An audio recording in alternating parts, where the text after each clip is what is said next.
جی السلام علیکم۔ وعلیکم السلام۔ محمد قمر خان میرا نام ہے، نوائی وقت سے تعلق ہے۔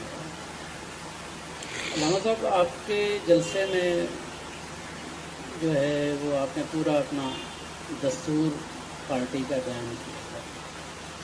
کیا ایسے جارحانہ دستور کے ساتھ ہم اقوام عالم میں رہ سکیں گے؟ کون سی اقوام عالم جو 10 لاکھ عراق میں مار دیتی ہے؟ وہ جارحانہ نہیں ہے، ہماری صرف باتیں جارحانہ ہو گئی۔ افغانستان کو اڑا دینے والے جارحانہ نہیں ہے۔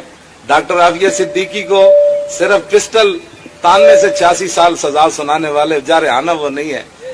تو ہم صرف برما کی بچیوں کے بارے میں آواز نکالے تو ہم جارحانہ ہو جاتے، ہم بیت المقدس کا نام لے لیں تو ہم جارحانہ ہو جاتے۔ 400 قرآن کے نسخے بلگرام پر جلانے والے وہ جارحانہ نہیں ہے۔ اور ہم تورات اور انجیل کا قیامت تک کوئی مسلمان مجھے بتائے نا، قیامت تک کہ اس کو بتایا جائے یہ انجیل ہے، اگرچہ محرف ہے، تبدیل شدہ ہے، لیکن وہ اس میں پکوڑے باندھے، یہ بھی قیامت تک نہیں ہوگا۔ وہ بلکہ چوم کر وہ کہے گا اچھا جناب عیسیٰ علیہ السلام پر یہ نازل ہوئی۔ تو ہم جارحانہ وہ ہے کہ ہم ہیں، ہمارے آقا و مولا کی وہ فلمیں بھی بنائے تو پھر بھی وہ جارحانہ نہیں ہے، وہ حضور کے خاکے بھی بنائے پھر بھی وہ جارحانہ نہیں ہے۔ تو ہمارے اندر یہ صرف بات ہماری جارحانہ ہو جاتی۔ اقبال بات نہ کر یہاں علم خودی کی، موضوع نہیں مکتب کے لیے ایسے مقالات، بہتر ہے کہ ان بیچارے ممولوں کی نظر سے پوشیدہ رہے بعض کے احوال و مقامات۔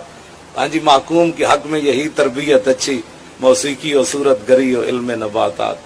تو یہ باتیں تو نہیں ہے جناب ایسی جارحانہ۔